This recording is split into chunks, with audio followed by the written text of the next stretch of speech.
Mi nombre es Gustavo Galiuzzi, soy el gerente de marketing y producto de la firma Propato.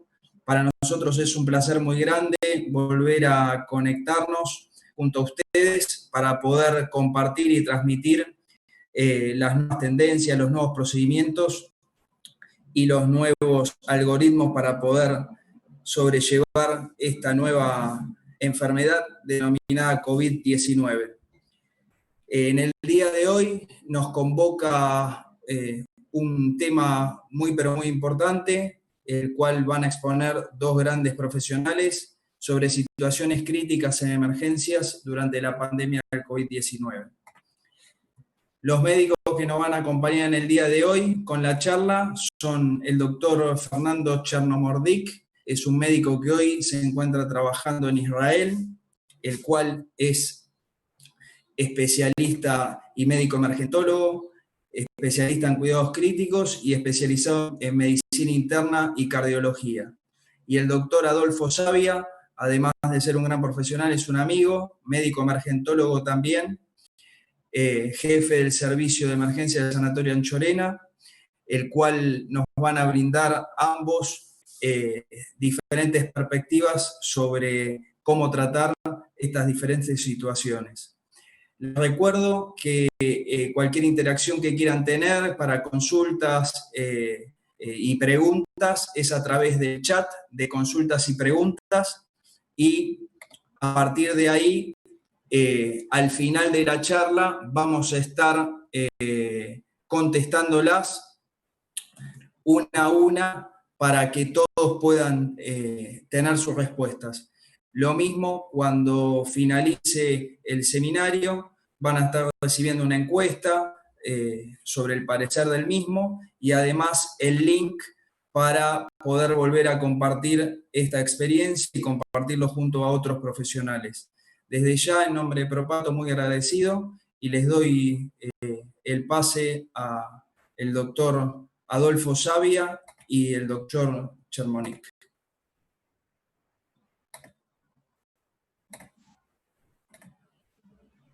Bueno, Adolfo, gracias.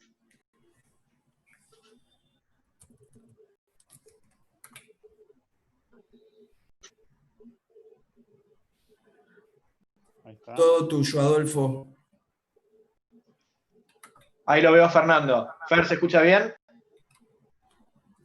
Perfecto. Ahí me escuchan también bien. Si podés un poquito más fuerte, Fer. Ok, buenísimo. Ahí mejor. Un poco mejor ahí. Ahí un poco mejor. Ok, perfecto. Bueno, podemos empezar entonces, ¿no? Dejamos de compartir pantalla.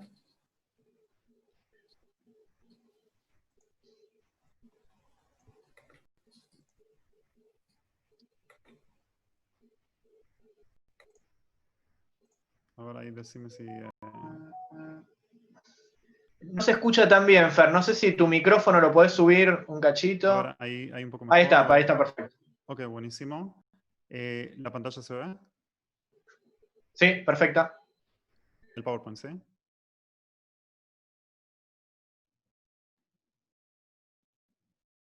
¿Ve ahí la presentación? Sí. Si querés ponerle F5 para que se vea pantalla completa. Buenísimo. Bueno, primero que todo, muchas gracias a la gente de Propato, a Gustavo por la invitación. Es un gusto estar compartiendo esta tarde con ustedes y obviamente con un gran profesional, no solamente profesional, sino muy buen amigo, Adolfo, de hace muchos años. Así que bueno, la idea básicamente para hoy es compartir con ustedes algo un poco de la experiencia que tuve en los últimos 2 años. Me formé en cuidados críticos cardíacos y respiratorios en Los Ángeles, en el Hospital Cedars-Sinai. Así que tuve la posibilidad hasta los últimos días de estar ahí y de compartir ahí, de aprender durante la pandemia. Y bueno, así que parte de esta parte de la charla va a estar enfocada en la experiencia, en esa experiencia. Así que bueno, la idea es básicamente hablar primero qué sabemos acerca del paro cardiorrespiratorio en tiempos de la pandemia. Después vamos a discutir obviamente si es seguro practicar RCP durante la pandemia y si hay evidencia para para dar algún tipo de recomendación al respecto. Después vamos a hablar acerca de la revisión de las guías de la Asociación Americana del Corazón, la AHA, acerca del manejo del paro cardíaco o cardiorrespiratorio en COVID-19. Y a lo último, algunos puntos para nombrar o remarcar, cuestiones a lo mejor un poquito más prácticas de cómo manejar el paro cardiorrespiratorio extra intrahospitalario en estos pacientes. Doctor, disculpe que lo moleste, pero varios están diciendo que se escucha un poco bajo. No sé si se podrá arrimar un poquito más al micrófono, disculpe. A ver, un segundo.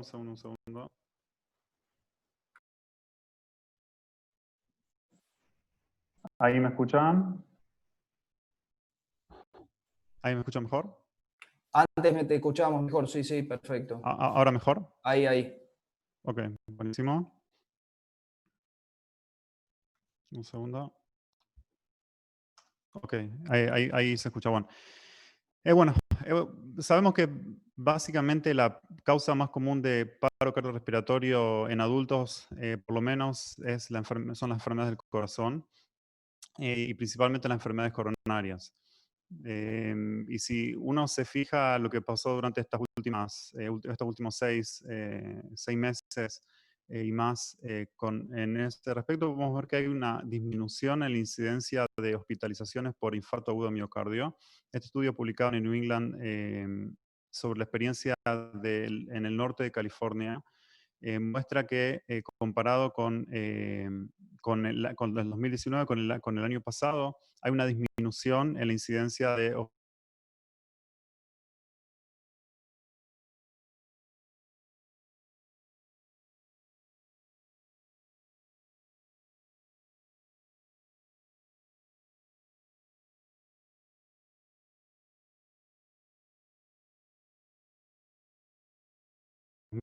Así que para empezar a hablar de esto, les muestro uno de los lugares más lindos de Europa, que es la zona de Lombardía, el norte de Europa. Lamentablemente no se vio tan linda la situación en el último tiempo y este estudio publicado por un grupo que comparó 4 regiones en el norte de Italia, en la región de Lombardía, se miraron o se fijaron en los paros cardíacos cardiorrespiratorios extrahospitalarios, ¿sí? Durante los primeros 40 días de la pandemia. Ellos compararon estos números con la misma época en el 2019. Entonces, bueno, cerca de 10.000 casos de COVID-19 fueron reportados durante el periodo de estudio y ellos encontraron 362 casos de paro cardíacos extrahospitalarios en el 2020 comparados con 229 casos en el año anterior. Eso es un incremento del 58%, que es bastante, incluyendo un aumento del 7% en los paros en domicilios y un incremento del 11% en paros cardíacos extrahospitalarios no presenciados. Cuando compararon la incidencia de COVID-19 en esta misma época, se puede ver que hay una fuerte correlación entre la incidencia de estas dos patologías. Y casi 3/4 de la diferencia de los casos entre los dos años, entre el 2019 y el 2020, fueron casos sospechados o inclusive confirmados de COVID-19. Así que uno empieza a ver que lamentablemente los casos de paro cardiorrespiratorio no solamente que no disminuyeron, sino que fueron en aumento. Este otro estudio comparó la incidencia de paros cardíacos no traumáticos, también extrahospitalarios, en la región de París y los suburbios, los alrededores. Lo que hicieron acá es comparar con años anteriores en la misma época, las mismas semanas del año, del 2012 hasta el 2019. Lo que pueden ver aquí es que a partir de la semana 12 del año, que fue donde fue la peor época o el pico de la pandemia en la región de París, hay un claro aumento, un aumento de la incidencia del doble de los casos de paro cardíacos. Aumenta de cerca del 13 al 26 a 26 casos por millón de habitantes, así que esto ya está ajustado a la población en los diferentes años. Y después lo que uno puede ver también que luego que acá, esta línea acá es cuando se hizo el lockdown o el cierre de la población que no podía salir de las casas, podemos ver que hay no solo un aumento, sino que después disminuye y vuelve al número, a los valores de base la incidencia de paros cardíacos. Y si vemos en términos de supervivencia, lo que vamos a ver es que al mismo tiempo hubo una disminución de pacientes que llegaron vivos al hospital comparado con el año anterior o con los años anteriores, y hay una vuelta en la supervivencia a los valores pre-pandemia. Cuando vemos qué tipo de paro cardíaco sufrió estos pacientes en este estudio, podemos ver que a comparación de la época de los años anteriores donde no estaba la pandemia, había mayor incidencia de paros en domicilios, había menor incidencia de paros cardíacos presenciados, menos inicio de RCP, claramente menor el uso del desfibrilador externo automático. Los ritmos iniciales eran chocables en una cantidad mucho menor comparados con los años anteriores. Los tiempos de respuesta de los sistemas de emergencias médicas eran mayores y la supervivencia al ingreso hospitalario y al alta eran claramente menores comparados con los años anteriores. Todas estas diferencias son eh, estadísticamente significantes. Así que uno se pregunta, ¿cómo es que hay una disminución de los infartos agudos de miocardio y un aumento en los paros cardíacos? Así que nosotros no sabemos, o no hay evidencia muy clara de por qué fue. El primer caso que uno puede pensar es que las razones de los paros cardíacos en tiempos de la pandemia son mayormente hipóxicos, tienen que ver con la enfermedad respiratoria de COVID-19, esa es una opción, pero obviamente que hay otros casos posibles. Hoy en día sabemos que la trombofilia el trastorno de coagulación que se ve en COVID-19 puede estar relacionado con esto. Sabemos que estos pacientes tienen una incidencia muy alta de enfermedad tromboembólica, de tromboembolismo pulmonar, comparado con otros pacientes en medios críticos. Y otra razón que uno puede pensar es si no hay complicaciones mecánicas de los infartos agudos de miocardio, algo que obviamente tiene una muy alta mortalidad, y si pensamos que los pacientes tienen menor disponibilidad de servicios o de servicios de salud, esto es algo que es esperable. Yo creo que hasta la mayoría de ustedes probablemente lo está viendo, y yo acá en Israel lo estoy viendo también, que los pacientes llegan mucho más tarde y llegan mucho más complicados al hospital con infartos. Ahora, hasta ahora hablamos de paros cardíacos extrahospitalarios. ¿Qué pasa con los paros cardíacos intrahospitalarios? Esta es una imagen de uno de los hospitales en la región de Wuhan, en China. Un hospital obviamente improvisado y de alguna manera vamos a tratar de ver si esta imagen tan dramática que vemos se refleja en las estadísticas. Entonces lo que hicieron básicamente un solo hospital, donde los pacientes eran internados con COVID, 700 pacientes con neumonía severa por COVID-19, de los cuales 151 sufrieron paros cardiorrespiratorios intrahospitalarios. De estos pacientes, 136 recibieron resucitación cardiopulmonar. Solamente 18 de ellos, alrededor de un 13%, tuvieron retorno de la circulación espontánea, que es un valor bastante bajo, y de ellos solamente 4 pacientes estaban vivos a los 30 días. Ahora, si vemos qué tipo de pacientes eran estos, bueno, la mayoría tenían más de 60 años, sexo femenino relativamente bajo, algo que vemos en pacientes con COVID-19 sobre todo más grave. Pero si se fijan en la tabla del medio, van a ver que la etiología respiratoria era en la mayoría de los pacientes, alrededor del 90%, y el primer ritmo era sístola en el 90% de los pacientes, comparado con el 6% de ritmos chocables como fibrilación ventricular o taquicardia ventricular, y paro presenciado en el 97% de los casos, algo que es bastante impresionante. Yo creo que en paros intrahospitalarios generalmente son presenciados inclusive en números menores, y incluso en este caso la mortalidad era sumamente alta. Ahora fíjense, el 93% tenían monitoreo electrocardiográfico continuo, y el 90% empezaron RCP en menos de un minuto. Eso es muy rápido. Yo creo que si uno piensa en el tiempo que demora entrar en estos pacientes, donde uno tiene que usar el equipo de protección especial de personal y todo, probablemente, como vimos en las imágenes que vimos en China y en otros lugares del mundo, donde el personal de salud en el hospital ya está continuamente con los trajes y con las máscaras de protección y todo preparado, yo creo que empezar a RCP en unos minutos es bastante impresionante, y sin embargo la mortalidad en estos casos fue sumamente alta. Algunas limitaciones obviamente de este estudio son que es un estudio unicéntrico, un estudio retrospectivo. No sabemos cuánto tiempo hicieron el RCP, no sabemos el tiempo de la primera desfibrilación, no sabemos el tiempo de la primera dosis de adrenalina, por ejemplo, pero de todas maneras los números yo creo que hablan por sí mismos y realmente la mortalidad en este caso es sumamente alta. Así que si resumo esta primera parte o esta primera pregunta acerca del paro cardiorrespiratorio durante la pandemia, lo que sabemos es que hay una disminución de la incidencia del infarto agudo de miocardio. Sin embargo, hay un aumento de la incidencia y la mortalidad de paros cardíacos extrahospitalarios. En términos de paros cardíacos intrahospitalarios, hay una alta incidencia y la etiología respiratoria parece ser prevalente y hay una muy alta mortalidad también en estos casos. Hay otro estudio que fue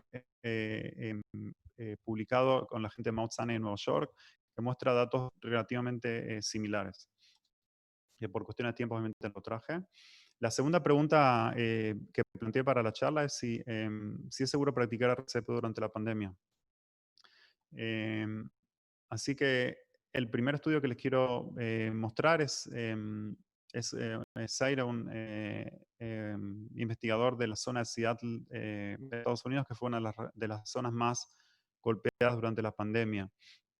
Lo que hicieron básicamente es comparar los paros cardíacos extrahospitalarios y estos pacientes fueron estudiados acerca de, o estudiaron quiénes tenían COVID-19 a través de la reacción en cadena de la polimerasa, estudio de laboratorio, y en donde no había este tipo de información, los pacientes eran clasificados de manera clínica por los investigadores. Así que si vemos en este gráfico, esta flecha roja nos muestra el 26 de febrero, que fue el primer caso de mortalidad por COVID-19 que fue demostrada que era por COVID-19, y a partir de este momento lo que vemos es un aumento de la incidencia de pacientes con paro cardiorrespiratorio extrahospitalario que tenían reacción en la cadena de polimerasa confirmada o que tenían diagnóstico clínico. Así que vemos una incidencia cerca del 4% de los pacientes que se declararon muertos cuando llegaba el sistema de emergencia médica y un 6.5% en aquellos que fueron tratados por el personal de emergencias. Así lo que vemos es que comparado con años anteriores hay una disminución en los pacientes que son tratados por paro cardíaco por el sistema de emergencia de la ambulancia, que esto tiene que probablemente con una mayor incidencia de mortalidad de los pacientes que fueron declarados muertos al momento de la llegada del personal de emergencias, y esto lo vemos claramente aquí. Ahora, este trabajo es importante porque es el primer trabajo que muestra un sistema de vigilancia a nivel de toda la población, de toda la sociedad, en realidad, de la comunidad de Seattle durante la pandemia, y fueron asociados esta información a los datos diagnósticos de COVID-19. Así que el riesgo de transmisión del virus depende básicamente de dos cosas. Primero, la infectividad del virus, que obviamente estamos tratando de aprender y de saber cómo manejarnos mejor y de manera más segura. Y el otro punto es cuál es la prevalencia de la enfermedad en la población. Los autores en las conclusiones de este estudio lo que hicieron es una especie de juego de números que ahora les voy a mostrar enseguida, pero citan un trabajo donde muestran que el personal de salud que trabajó con estos pacientes sin protección personal tenían una incidencia al menos del 5% de COVID-19 sintomático. ¿Sí? De vuelta, personal de salud sin protección trabajando con estos pacientes tenían una incidencia relativamente baja de COVID-19. Así que el juego de números que los investigadores proponen es que si la mortalidad por COVID-19, dependiendo obviamente del país y dependiendo de cómo las pruebas se hacen, pero si uno supondría que es alrededor del 1%, por más que muchas comunidades es mayor, uno asume como ellos tuvieron una incidencia de 15 muertes cada 100.000 habitantes, una prevalencia de COVID-19 menos del 10%, como vimos recién, vimos alrededor de 6-7% en paros cardíacos extrahospitalarios. Les recuerdo que la mortalidad en esta comunidad fue la mayor de la mayoría de los estados de Nueva York, que fue uno de los lugares más golpeados por la pandemia. Entonces, si uno se imagina que el riesgo de transmisión con RCP básicas de menos del 10%, sobre todo si uno hace solo compresiones torácicas sin usar equipo de protección personal. Entonces uno podría pensar que si tratamos 100 pacientes con paro cardiorrespiratorio extrahospitalario sin protección, tendríamos un 1% de transmisión de la enfermedad al personal de salud o a los rescatadores. Así que, teniendo en cuenta la mortalidad, uno tendría que tener, debería, ¿no? Un rescatador moriría por practicar RCP sin equipo de protección personal cada 10.000 eventos de paro cardíaco. Les recuerdo que los números en términos de supervivencia de pacientes con paro cardíaco es alrededor de los 300 cada 10.000 habitantes, así que estamos comparando 1 contra 300. De vuelta, estos números es solamente un juego, obviamente que esto no fue estudiado, pero es una especie de aproximación que trataron de hacer los investigadores para decir que parecería ser seguro hacer RCP extrahospitalario, ¿no? Así que lo que sabemos hasta ahora es que hay evidencia, hay muy poca evidencia y la evidencia disponible es muy baja calidad con respecto al riesgo de contagio por RCP. Y faltan nuevamente estudios en COVID-19. Y aunque las conclusiones de este estudio que recién les mostré son interesantes, pero falta evidencia para contestar a nuestra pregunta. En realidad es difícil decir si es realmente así. El próximo tema que quiero compartir con ustedes es una muy, muy breve revisión de las guías de la Asociación Americana de Corazón, la AHA, que dio una actualización durante los últimos meses para el manejo del paro respiratorio en el COVID-19. Así que muy brevemente, no voy a repasar las guías de RCP porque ustedes ya las conocen y no es el propósito de esta charla, pero básicamente ellos tienen 3 pilares que lo que proponen es primero reducir la exposición de los operadores que tratan a estos pacientes, proponen utilizar equipo de protección personal obviamente antes de entrar en la escena y habitación, hay que limitar el personal que está en estas áreas, hay que considerar dispositivos mecánicos de compresiones torácicas. Estos equipos obviamente no están disponibles en todos lados, en todos los hospitales. Los usamos cuando estuve en Los Ángeles, ahora donde trabajo en Israel no están disponibles. Básicamente son equipos que comprimen de manera automática y que hacen compresiones torácicas, como el Lucas, por ejemplo, que si están disponibles pueden de alguna manera liberar a uno o dos por lo menos operadores que son los que van a hacer compresiones torácicas. ¿Sí? De esta manera, en teoría, uno podría exponer menos al personal de salud. Algo importante es el tema de la comunicación y que todo el personal que trata a estos pacientes sepa el estado de COVID o de la sospecha de COVID-19 en estos pacientes. Obviamente que va a depender si estamos hablando en un ámbito que es más agudo, como puede ser una guardia, un consultorio de medicina general, o como puede ser, va a ser muy diferente si es un paciente que ya está internado durante mucho tiempo en una sala o una unidad de terapia intensiva. El segundo pilar que ellos proponen es priorizar las estrategias de ventilación y oxigenación con menor riesgo de aerosolización, y eso es lo que básicamente lo que dicen es, si hay una habitación que tiene presión negativa, entonces hay que usarla. Si no, si hay filtros de aire de alta eficiencia disponibles, también usarlos.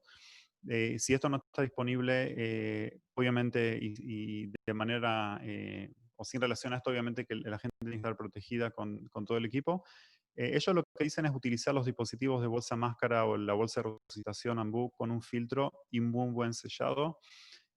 Lo que eh, obviamente es ideal que el operador de más experiencia intube y esto hay que hacerlo lo más rápido posible. Obviamente hay que priorizar la biolaringoscopía y no quiero entrar en esto porque supongo que Adolfo lo va también a mencionar, pero sí intubar lo antes posible, conectar directamente al respirador, tratar de no bolsear al paciente salvo que sea sumamente necesario, clampear el tubo endotraqueal cuando vamos a desconectar del circuito y considerar la vía aérea supraglótica como la máscara laríngea si la intubación se va a demorar durante mucho tiempo. Y el tercer pilar es considerar si los esfuerzos de resucitación son apropiados. Este es un tema que tiene que ver más con cuáles son los objetivos de resucitación en los pacientes y tratar de evitar, obviamente, medidas de resucitación en pacientes que estas van a ser futiles, ¿no? Así que este es un tema a veces un poco más delicado y que tiene que ver más con la ética y con los protocolos en cada lugar donde uno practique, pero es lo que obviamente uno tiene que tener en cuenta. Así que para concluir de alguna manera, unos consejos para remarcar en cuanto a esto. Lo más importante de todo, obviamente, es la seguridad en la escena. Y esto es algo que es válido, obviamente, en términos de un accidente de tránsito, de un paro cardiorrespiratorio en un domicilio, y mucho más en términos de la pandemia. Así que obviamente todo el personal tiene que utilizar todo el equipo de protección disponible. Esto es algo que va a depender obviamente de los protocolos de cada hospital y de cada centro. Básicamente en los pacientes hay que usar todo el equipo que uno usaría con procedimientos que generan aerosoles. Respirador N95, protección ocular, camisolín y guantes. Y esto es lo mínimo que uno tendría que utilizar. Nadie tiene que entrar en la habitación o en el área donde se está resucitando un paciente sin el equipo de protección correspondiente. Algo que es recomendable hacer es colocar inmediatamente una cánula orofaringea y una máscara de no relanación con oxígeno. Y la idea básicamente es que uno hace lo que se llama oxigenación pasiva o en apnea, donde el paciente todavía no es ventilado, pero sí es oxigenado. Hay evidencia que muestra que esto puede beneficiar para los pacientes y por lo tanto uno lo tiene que hacer. Piensen también que el uso de la máscara de no relanación va a evitar que las microgotas o los aerosoles pongan en peligro el resto del personal. Así que es lo que también hay que considerar. Y recién en ese momento uno tiene que empezar con presiones torácicas. Obviamente limitar el número de operadores en el área de resucitación y toda la gente que quiere venir a ayudar y a ver, tiene que quedarse afuera y probablemente tiene que haber alguien que limite el número de gente que va a estar en el área, ¿no? Y que se encargue de sacar a la gente afuera de toda esa zona. Evitar, las guías americanas dicen considerar otros métodos y evitar ventilar a los pacientes con la bolsa de resucitación hasta que son intubados. Esta es la manera en que trabajamos en mi hospital en Estados Unidos. Yo creo que es una buena recomendación de hacer oxigenación pasiva y intubar a los pacientes lo antes posible y no bolsearlos, porque esto es básicamente peligroso, ¿no? En términos de aerosoles. No enviar muestras de sangre durante el paro cardiorrespiratorio. Uno siempre quiere saber cuál es el pH o si el paciente tiene hipercalemia. Esto no es recomendable por el tiempo que uno va a perder y va a necesitar mucha gente adentro de la habitación para sacar sangre y esto es algo muy riesgoso que el beneficio no es claro para nada, ¿no? Así que es preferible no hacerlo.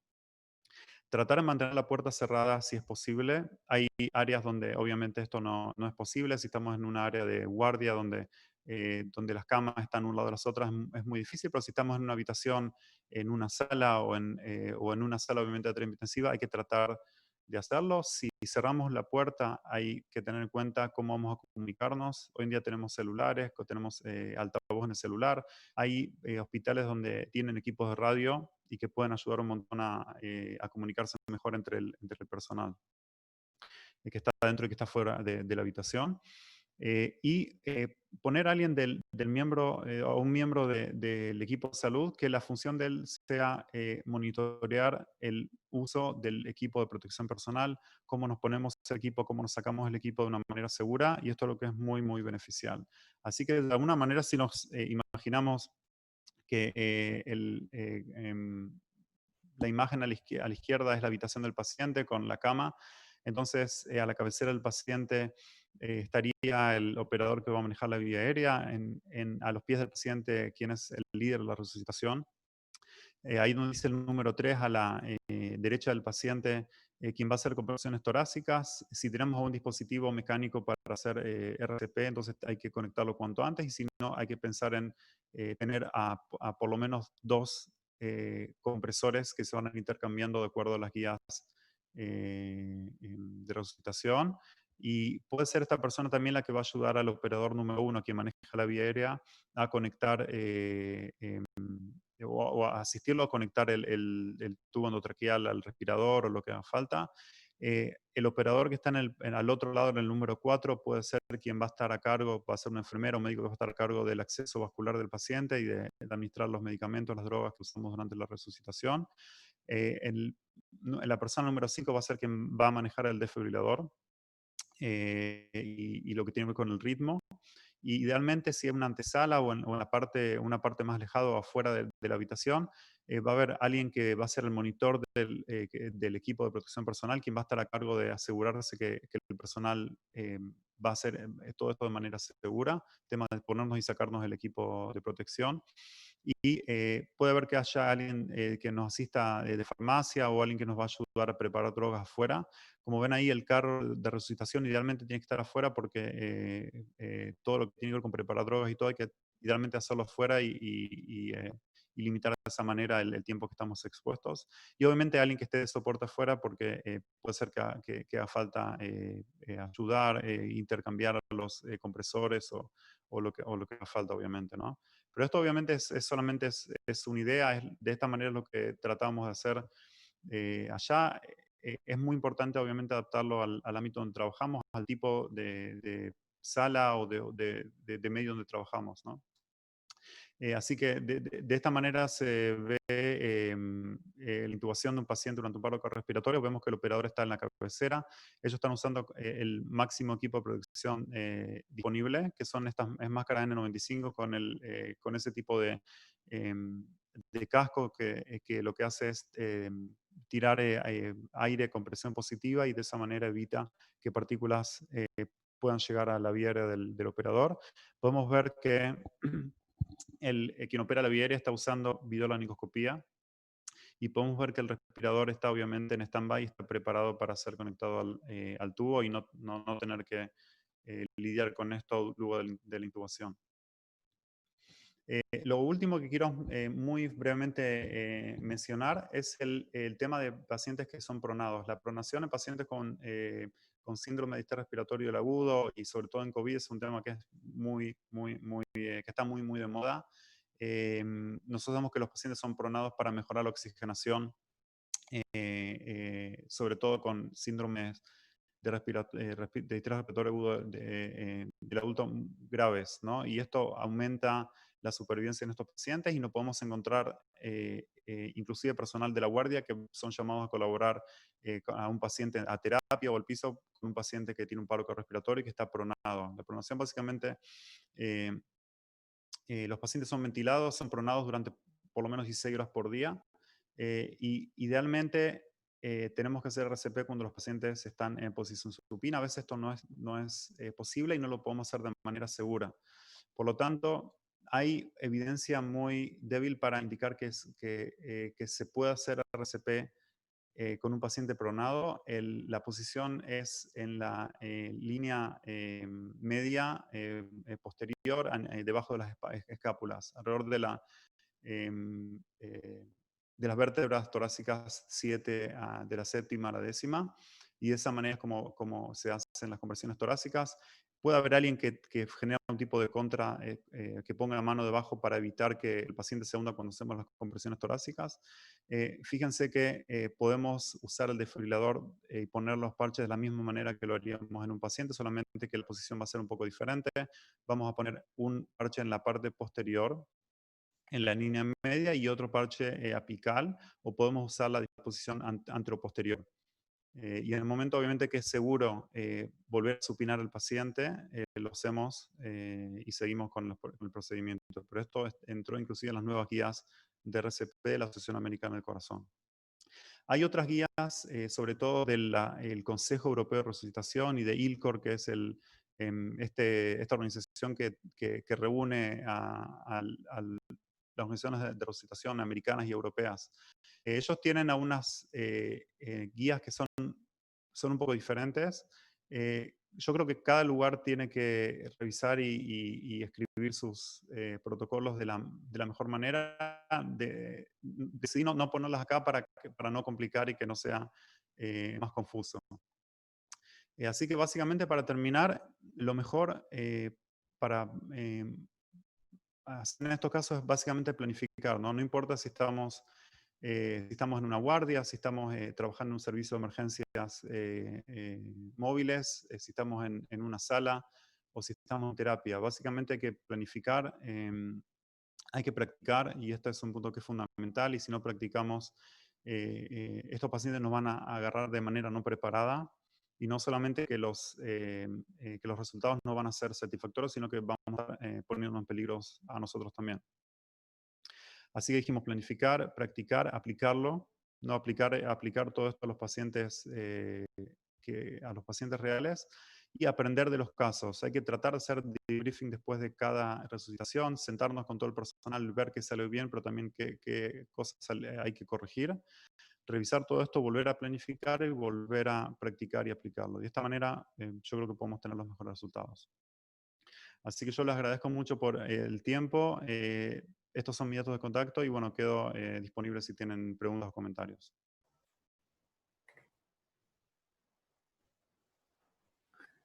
Fernando, muchísimas gracias por tu exposición. Excelente la presentación.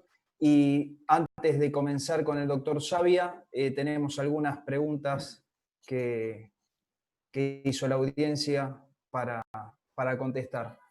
Selva dice, buenas tardes, en el caso de atención con RCPH en Seattle, ¿comprobaron con exámenes que los operadores de salud no estaban contaminados o solo por sintomatología? Bien. No sé si fue, por ahí no fui muy claro. El trabajo este en Seattle lo que hizo fue ver la incidencia de paro respiratorios en toda la comunidad. Esta gente de Seattle lo que hace es mencionar a otro trabajo donde eran operadores de salud, muchos médicos, enfermeros sobre todo y técnicos respiratorios que no tenían protección al momento de tratar con estos pacientes y que por alguna otra razón terminaron o siendo positivos, estaban enfermos y por alguna razón no tenían el equipo de protección personal. Si mal no recuerdo, no sabemos si ellos tenían, si estaban contaminados de antes, pero estos pacientes sí desarrollaron síntomas. O sea, el personal de salud que fue expuesto sí tenía sintomatología. De vuelta, repito que la información que tenemos es muy básica. Y por lo tanto, hacer el juego de números como hace comisiones de trabajo es un poco problemático, pero es como una especie de juego interesante. Así que bueno, eso es con respecto a la primera pregunta. La segunda, Alejandro, dice, ¿son realmente eficientes los equipos de RCP automáticos? Seguramente para evitar el contacto con el paciente, ¿no? Seguro. En términos generales, obviamente sí son eficientes. Yo no conozco al día algún trabajo que demuestre que mejoran la supervivencia comparados con el estándar de tratamiento que son las compresiones torácicas manuales. No, en cuanto a estos pacientes, yo no conozco información, no conozco datos que demuestren que hay menor incidencia de contagio de COVID-19 por usar estos equipos. Sí, en los lugares donde están disponibles se están usando y de vuelta la razón es porque nos permite limitar el número de personal que se ve expuesto. Así que no sé si eso contesta la pregunta. Perfecto. Néstor consulta si el filtro se podría utilizar en el resucitador manual en el prehospitalario. Seguro, estos filtros obviamente son descartables y no solamente que se puede, hay que usarlo. Y esto es una práctica que tendríamos que tener también en términos en tiempos cuando no hay una pandemia, pero obviamente mucho más en este tiempo. Sí, obviamente los filtros son eficientes, tienen que ser filtros específicos que están probados para este tipo para partículas para partículas virales básicamente. Pero sí, son efectivos. Nicolás consulta si hay alguna estadística o algún dato que hable sobre el uso de las máscaras laringeas o dispositivos supraglóticos, efectividad en la ventilación y el tema seguramente de la aerosolización. Sí, en términos generales, el término de la vía supraglótica o la máscara laringea nos permite de alguna manera comprar tiempo, entre comillas, hasta que nos organizamos y para intubar al paciente. Estos dispositivos se están empezando a usar, hay algo de información, hay algo de datos. El tema es qué tipo de calidad de evidencia hay. La evidencia que yo conozco es una evidencia que es básicamente de laboratorio. Nosotros usaron maniquís y trataron de ver cómo se comportan los pacientes.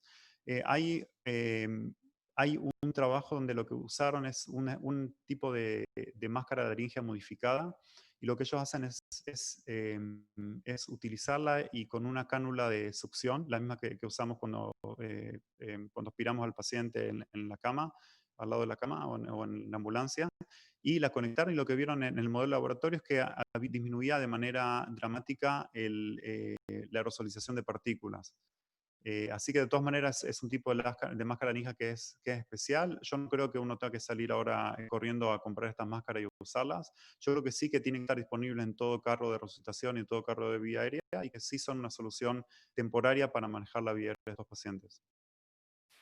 Roberto le consulta sobre la eficacia de hacer RCP en pacientes pronados. Si existe alguna estadística, si es mejor o no.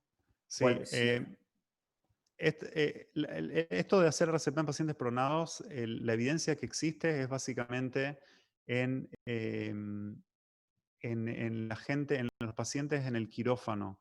Hay muchas cirugías que se realizan de manera rutinaria con pacientes pronados de columna y otro tipo de cirugías, y muchas veces pasa que estos pacientes en paro cardíaco en el quirófano durante la cirugía, y de ahí básicamente viene la experiencia de los anestesistas. Hay una revisión que se publicó hace semanas en Resuscitation, que justamente mencionan esto, y mucha evidencia no hay, pero tengan en cuenta que la otra opción, que es pronar y no empezar a RCP y pronar al paciente y supinar al paciente, lleva mucho tiempo y mucha logística. Supinar a un paciente se necesita por lo menos 6 personas que de manera organizada y de manera coordinada rotan al paciente. A mí no, vimos en el centro donde yo trabajaba que tuvimos casos de desconexión de la vía aérea, vías centrales que fueron arrancadas durante el proceso de supinación, y esto no durante un paro. Imagínense que si tenemos que supinar de manera urgente a alguien durante un paro, las chances que se complique son muy altas. Así que no hay mucha evidencia, pero es lo recomendable, ¿no? Es lo que también lo que recomiendan las guías. Perfecto. La consulta de María ya está contestada en una pregunta anterior. Luis dice, tengo entendido que las descargas de las desfibrilaciones se realizan sin masaje cardíaco entre ellas. ¿Cómo se debería hacer con un DEA? Bien, esto básicamente las guías europeas lo que proponen es conectar el paciente al desfibrilador, y si uno ve fibrilación ventricular o taquicardia ventricular, dar un choque, y lo que básicamente dicen es probar hasta 3 veces. Si se recuerdan, hace muchos años esto de las tres desfibrilaciones en serie es algo que se hacía y que después se dejó de hacer. La evidencia para esto es básicamente porque lo que piensan los expertos es que la desfibrilación es probablemente más segura que hacer compresiones torácicas en términos de generación de aerosoles. Así que lo que dicen es, si el paciente sale de la fibrilación ventricular o de la taquicardia ventricular con la desfibrilación, inclusive 2 o 3 veces, vale la pena probarlo antes de hacer el resto. Esa es una opción. Yo, a propósito, como les decía al principio, decidí no traer las guías europeas porque creo que causan más confusión. Con respecto al desfibrilador extraumático, obviamente uno lo tiene que conectar bueno, y leer el ritmo y dar una descarga si es necesaria. Yo probablemente me sentiría seguro haciendo RCP básico en un paciente de este estilo. Estoy hablando de hacer RCP solo manos y no hacer ventilaciones cuando estamos hablando de RCP básico y cuando tenemos el día disponible, obviamente. Algo práctico que uno puede hacer es obviamente cubrirle la nariz y la boca del paciente con una máscara, y si lo tenemos con algún tipo de ropa o de lo que uno tenga disponible, cuando vamos, o antes de hacer RCP, obviamente. Esto es lo que inclusive las guías europeas lo recomiendan, así que es algo que vale la pena también hacer. Algunas consultas quizás las vamos a contestar después al final. Ailén pregunta si es eficaz la oxigenación pasiva si el paciente está en apnea. Sí, hay evidencia que demuestra que sí, que los pacientes pueden ser oxigenados de esta manera. Obviamente no es lo ideal, pero recuerden que la mayoría de los pacientes con paro cardiorrespiratorio, la causa es cardíaca y no es respiratoria al principio. Así que eso de todas maneras es la estadística, y como si bien les mostré información acá o datos que sugieren que, sobre todo en pacientes internados, en paro hospitalario, el paro es mayormente respiratorio, de todas maneras es lo que mejor uno tiene y es la manera más segura de hacerlo. Así que recuerden, al poner la máscara de no reinhalación, uno se está protegiendo al personal, está oxigenando y se prepara para intubar lo antes posible. Así que sí, si es eficaz, no es obviamente el tratamiento definitivo de la vía aérea, obviamente. Fernando, si te parece, hacemos dos más y le damos paso a Perfecto. Adolfo. ¿Utilizan ecocardio portátil y en qué circunstancia? Bueno, mi formación es cardiólogo antes que, antes que intensivista, y obviamente que el uso del ecocardiograma es muy útil, lo que se llama el ultrasonido, la ecografía de bedside o al lado de la cama del paciente es muy, muy útil.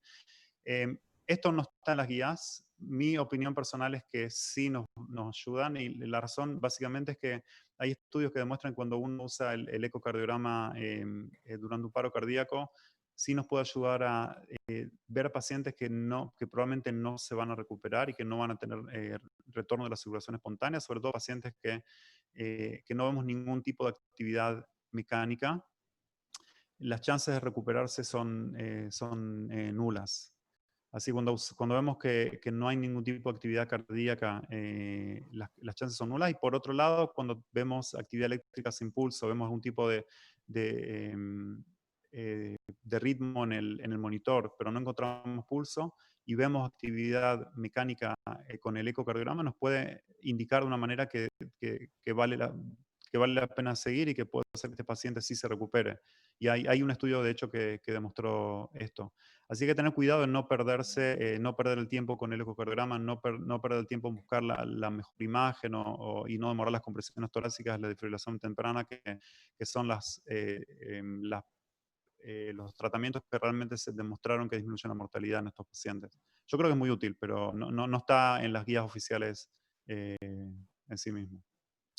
Y para cerrar este bloque, Dardo pregunta si cuando comienzan el RCP, si tienen que estar hasta el final, obviamente con la puerta cerrada, y cuántos minutos sería si el paciente digamos, no tiene signos vitales, el límite. Básicamente, idealmente todo paciente que uno tiene sospecha de COVID o que está confirmado, uno tendría que cerrar la puerta y de esa manera evitar la posibilidad de liberación de aerosoles. Y mucho más cuando uno hace procedimientos que generan aerosoles, o que uno supone que generan aerosoles, como hacer RCP, intubar, y procedimientos inclusive más invasivos como la broncoscopía y ese tipo de cosas.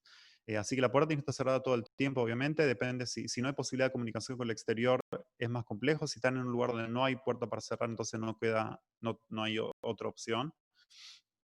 No sé, Adolfo, si va a mencionar el tema de las coberturas o de las diferentes coberturas que hay para cuando nosotros intubamos para evitar la generación de aerosoles, la liberación de aerosoles. Probablemente tiene que estar la puerta cerrada el mayor tiempo posible. Y la segunda la pregunta es cuánto tiempo de RCP, no tengo muy clara a qué se refiere. Dardo. Y si el paciente no tiene reacción, no manifiesta signos vitales de recuperación, ¿cuánto sería el tiempo máximo que ustedes determinan hoy para hacer las maniobras de RCP? Sí, yo no creo que haya un número fijo que uno puede decir en todos los casos cuando uno hace RCP más de 10, más de 20 minutos. Obviamente depende de qué ritmo, depende de cuál es la causa del paro cardíaco que uno supone, si es una causa reversible o si no, obviamente. Así es un poco difícil de decir. Sí hay datos no en la era del COVID, sino anterior, que dicen básicamente si un paciente no recupera, se mantiene asístola, no tiene un ritmo que es chocable, uno hace RCP, no encontró ninguna causa reversible. Generalmente luego de los 20 minutos las chances de retorno a la circulación espontánea son muy, muy bajas. Pero esto es algo muy, muy general que no se aplica a todos los pacientes. Así que tener también mucho cuidado y buscar obviamente siempre las causas reversibles, que es lo más importante y lo que uno siempre puede tratar de actuar, ¿no? Perfecto, Fernando. Le damos paso a Adolfo con su presentación y bueno, Muchas gracias. invitamos, no, a vos por favor, invitamos a los participantes a seguir haciendo las preguntas, así al finalizar las seguimos contestando. Doctor Savia. Bueno, muchas gracias. Ante todo, gracias Gustavo. Y para mí compartir con Fernando, que es gran amigo de mi vida y con quien hemos compartido un montón de cosas. Nada, es una oportunidad que nos debíamos hace un montón de años, así que haber tenido esta posibilidad de compartirlo, la verdad que a mí en lo personal me hace muy bien, así que te agradezco